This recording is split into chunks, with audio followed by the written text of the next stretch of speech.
World news के channel पर आपका हार्दिक स्वागत है। तो चलिए आज हम आपके लिए लाए हैं कुछ रोमांचक खबरें। तो नजर डालते हैं अपनी पहली खबर की तरफ। 26/11 के हीरो करमबीर की नजरों के सामने पत्नी और दोनों बच्चों की लाश थी, फिर भी वे दूसरों की जान बचाते रहे।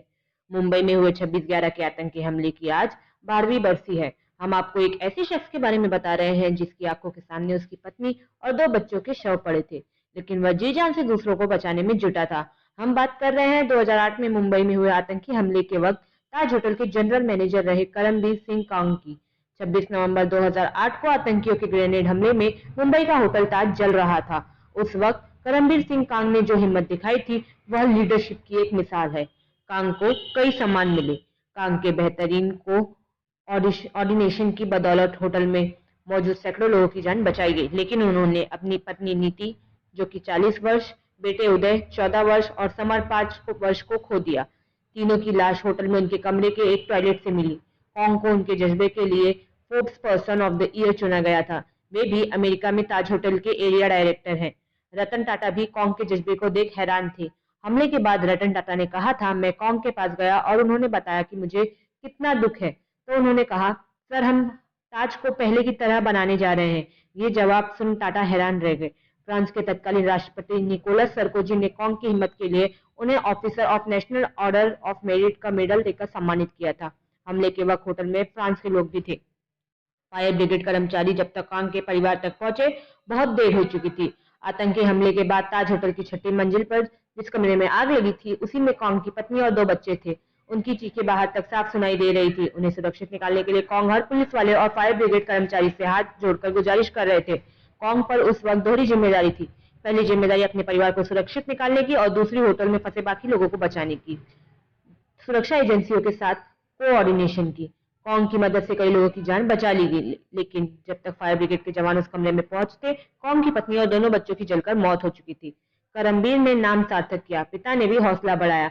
आतंकी हमले की रात जब कॉन्ग ने अपने पिता को बहरीन में फोन किया और उन्होंने ये कहकर उनका हौसला बढ़ाया कि आप एक बहादुर सिख बने, आप एक आर्मी जनरल के बेटे हैं। पत्नी बच्चों की मौत का खौफ कॉन्ग को हिला नहीं सका। उन्होंने इसे नियति मानकर बर्दाश्त कर लिया। इस तरह करमबीर ने अपने नाम की सार्थकता को साबित कर दिखाया। तो चलिए अब नजर डालते हैं अपनी दूसरी खबर की तरफ। मिस्र में रोबोटिक टेस्टिंग, रोबोट से कोरोना की जांच कराने की तैयारी। यह ईसीजी और ब्लड टेस्ट भी करता है, मास्क न पहनने पर टोकता है। रिपोर्ट का नाम रखा सीरा 03। जांच के बाद रिपोर्ट रोबोट के सीने पर लगी स्क्रीन में दिखती है। स्वाब टेस्ट करने के लिए हाथों से मरीज की थोड़ी उठाता है और सैंपल लेता है। मिस्र में ऐसा रोबोट तैयार किया गया है जो कोविड-19 टेस्ट कर सकता है। इतना ही नहीं, यह मरीज का तापमान चेक कर सकता है और मास्क न पहनने वालों को चेतावनी भी देता है। कोविड टेस्ट के अलावा यह इकोकार्डियोग्राम यानी कि ईसीजी, ब्लड टेस्ट और एक्सरे भी करता है। जांच के परिणाम रोबोट के सीने पर लगी स्क्रीन पर भी देख सकते हैं। रोबोट का चेहरा और हाथ इंसानों जैसे। इस रोबोट को उत्तरी काहिरा के एक प्राइवेट हॉस्पिटल में तैयार किया गया है। इसका नाम सीरा 03 रखा गया है।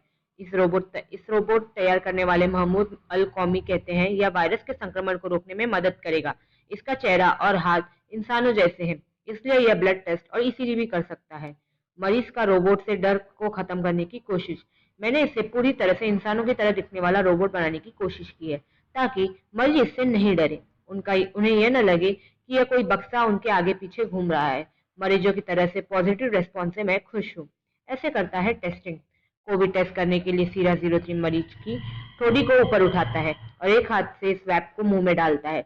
इस पर सैंपल लेता है। जिस हॉस्पिटल के इस रोबोट से जांच की जा रही है, वहां के हेड अबू बकर अलमीही का कहना है, वे अभी तक रोबोट का इस्तेमाल लोगों को तापमान चेक करने के लिए कर रहे थे।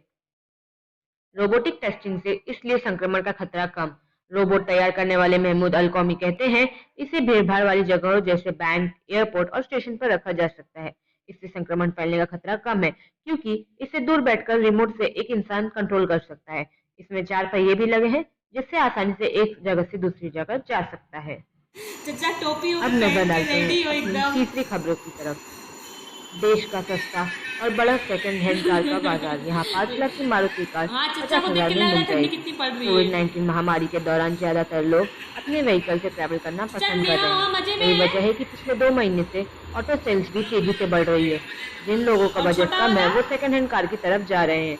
देश में दिल्ली, मुंबई, कोलकाता, चेन्नई ठीक जैसे है ना। महानगरों के अलावा अब मम्मी कई शहरों में सेकंड हैंड का कार का बड़ा मार्केट है। हालांकि दिल्ली के करोल बाग स्थित बाजार में कार कई गुना तक सस्ती मिल जाती है। दिल्ली के करोल बाग मार्केट में सेकंड हैंड मारुति वैगनार को सिर्फ 50 से 60 हजार रुपए में खरीद सकते हैं। हालांकि ये मॉडल 10 साल तक पुराने हो सकते हैं। बता दें कि नई वैगनार की एक्स शोरूम की कीमत 4.45 लाख रुपए से शुरू है। वहीं ऑन रोड इसकी कीमत करीब 5.50 लाख रुपए तक हो जाती है। दिल्ली में यहाँ से सेकंड हैंड कार का मार्केट ये तो दिल्ली में आप कई जगहों पर सेकंड हैंड कार बिकती हुई नजर आएगी।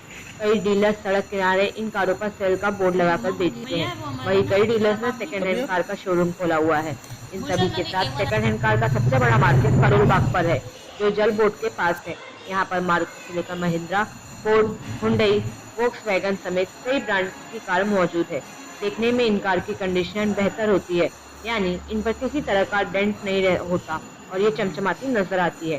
कार पर किसी तरह का डेंट या दूसरे निशान होते हैं तो उन्हें ठीक कर दिया जाता है। कार का मॉडल जितना पुराना होगा उतनी ज्यादा उसकी प्राइस कम होगी। जैसे यहाँ 2005 मॉडल वाली मारुति वैगनार को 50,000 में खरीदा जा सकता है। दिल्ली में 15 साल पुरानी कार को चलाने की परमिशन नहीं होती। ऐसे में लोग इतनी पुरानी कार बेहद सस्ते में बेच देते हैं। बाद में इन कारों को दिल्ली के बाहर बेच दिया जाता है। कई राज्यों में कार को 20 साल तक चलाने की परमिशन है। हालांकि शुरुआत में आरटीओ की तरफ से कार का रजिस्ट्रेशन 15 साल का होता है। बाद में कार की स्थिति को देखकर 5 साल के लिए रिन्यू कर दिया जाता है। कार को फाइनेंस कराने की सुविधा भी मिलेगी। सेकेंड हैंड कार मार्केट के dealer SSSG car bike and property ने बताया कि यहाँ पर सेकेंड हैंड कार 50 से 60 हजार रुपए में मिलना शुरू हो जाती है। ग्राहक कार की कीमत का पूरा अमाउंट फाइनेंस भी कर सकते हैं। इसके लिए इन्हें कुछ जरूरी डॉक्यूमेंट्स देने होते हैं। इन कार के साथ उनका रजिस्ट्रेशन सर्टिफिकेट भी दिया जाता है। इस सर्टिफिकेट के आधार पर आप भी कार की लाइफ, इंजन, कलर जैसी जरूरी बातें जान सकते हैं। आप चाहे तो पूरा अमाउंट कैश देकर भी कार खरीद सकते हैं। सेकेंड हैंड कार खरीदते वक्त रखें इन बातों का ध्यान। आप इस या इस जैसे किसी भी मार्केट से सेकेंड हैंड कार खरीद रहे हैं तब डीलर्स के साथ कार की कीमत को लेकर मोलभाव जरूर करें। हो सकते तो मार्केट कई दुकानों पर जाए, हो सकता है आपको एक ही कार अलग अलग कीमत पर मिल रही हो। जिस कार को फाइनल करने जा रहे हैं उसका एक्सटीरियर और इंटीरियर अच्छी तरह से चेक करें। कार में किसी तरह का डेंट तो नहीं है, चारों टायर के साथ स्टेपनी सही है, कार के साथ जैक दिया है या नहीं, बैटरी को चेक करना नहीं भूलें।